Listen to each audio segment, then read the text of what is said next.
देखिए 2012 में जब 5 में जब नीतीश कुमार का सरकार था, तो उस समय उनको सुशासन का तमगा दिया गया था, सुशासन है। उसी समय आपने बिगुल फूँक दिया था बेदना प्रदर्शन का सरकार में रहते हुए।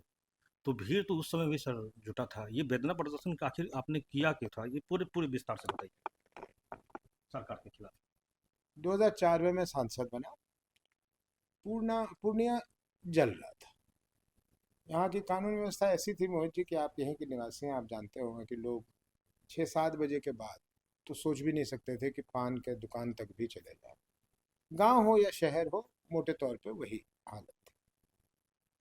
यहाँ तरह तरह के ग्रुप चला करते थे और सबके पास एक से एक आधुनिक हथियार। कोई घोड़े पर सवार, किसी के हाथ में वो AK-47 लहरा रहा है, कोई इंसास लहरा रहा है।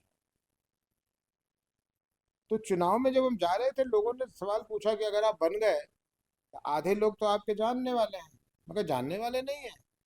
कोई उसमें से मुझे भाई कहता है, कोई मुझे चाचा कहता है, कोई मुझे कोई रिश्ता करता है। लेकिन मैं ये वादा करता हूँ कि वो सारे लोग, चाहे इस पक्ष के हों या उस पक्ष के हों, वो सभी सीधे लाइन पे चले। ईश्वर की कृपा थी, लोगों का सहयोग बहुत मिला। और आज उसका परिणाम देख लीजिए कि वो जितने लोग थे तथाकथित लिबरेशन आर्मी और फैजान और घोड़सवार और फलाने, वो गायब हो गए। लेकिन एक नए तरह की उत्पत्ति फिर हो गई है जो चिंताजनक है। लेकिन उस समय के हालात को देखते हुए बहुत गुणात्मक परिवर्तन आ गया, इसके पहले कि नीतीश जी 2005 में मुख्यमंत्री बनते। जब नीतीश जी बने तो हम लोग बहुत उत्साहित थे, बल्कि हम लोगों ने बहुत लड़ाई की कि वो बने। क्योंकि भारतीय जनता पार्टी में दिल्ली में अ, बहुत ज़्यादा इस पे बहस थी और अडवाणी जी को लोग दोष दे रहे थे कि आपने क्यों नीतीश जी का नाम प्रपोज कर दिया, हम लोगों को ये मौका क्यों नहीं मिला, वगैरह वगैरह जो होता है एक राजनीतिक व्यवस्था में हुआ। नीतीश जी बने।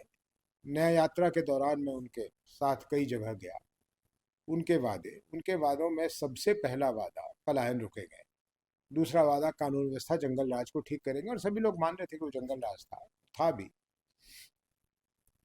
2005 में आए और पूरे मुस्तैदी के साथ उन्होंने काम करना शुरू किया। और वही पुलिस जिसको हम निष्क्रिय पुलिस कहते थे, भ्रष्ट पुलिस कहते थे, उसी पुलिस को समझाकर कि उनकी क्या दायित्व है, उनकी क्या जिम्मेदारी है, यहाँ कानून व्यवस्था में पूरे बिहार में सकारात्मक परिवर्तन दिखने लग गया। कहीं कोई दो मत नहीं। भ्रष्टाचार पे, डिसिप्लिन में, अनुशासन में, सरकार के कामकाज करने के तरीके में, हर चीज में एक गुणात्मक परिवर्तन दिखने लगा।